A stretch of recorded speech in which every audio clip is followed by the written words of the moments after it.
పెద్దవాడవు గొప్పవాడవు. 1 యోహాను 4:4. చిన్నపిల్లలారా, మీరు దేవుని సంబంధులు, మీలో ఉన్నవాడు లోకములో ఉన్నవానికంటే గొప్పవాడు గనుక మీరు వారిని జయించియున్నారు. మనమందరం ఏవో కష్టాలతో, అనారోగ్యంతో లేదా అప్పులతో చుట్టుముట్టినట్లు భావించే సందర్భాలు మనందరికీ ఉంటాయి.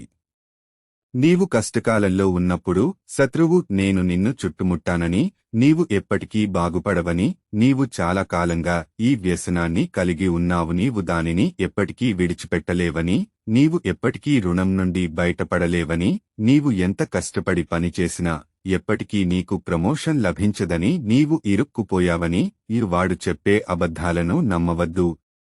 శత్రువు నిన్ను చుట్టుముట్టాడని అనుకుంటాడు, అయితే సర్వోన్నతుడైన దేవుడు వానిని చుట్టుముట్టి ఉన్నారు. కనుక జరగబోయే ప్రతి దాడి, ప్రతి కష్టం, ప్రతి అన్యాయమైన పరిస్థితి దేవునికి తెలుసు.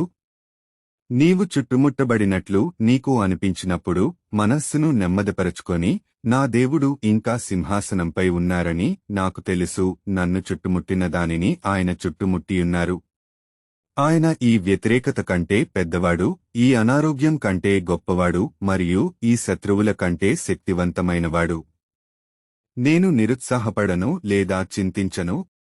నాకు వ్యతిరేకంగా ఉన్న శక్తుల కంటే నాకోసం ఉన్న దేవుని శక్తి గొప్పది అని ప్రకటించు.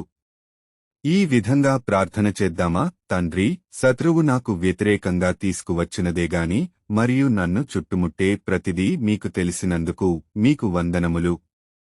మీరు ఈ శత్రువులలో దేనికన్నాగాని నీవు పెద్దవాడవు, గొప్పవాడవు మరియు శక్తివంతుడవు అయినందుకు మీకు వందనములు. నాకు వ్యతిరేకంగా ఉన్న అన్నిటికంటే కూడా నాతో ఉన్న దేవుని శక్తి గొప్పదని నేను నమ్ముతూ యేసు నామంలో ప్రార్థించుచున్నాను తండ్రి.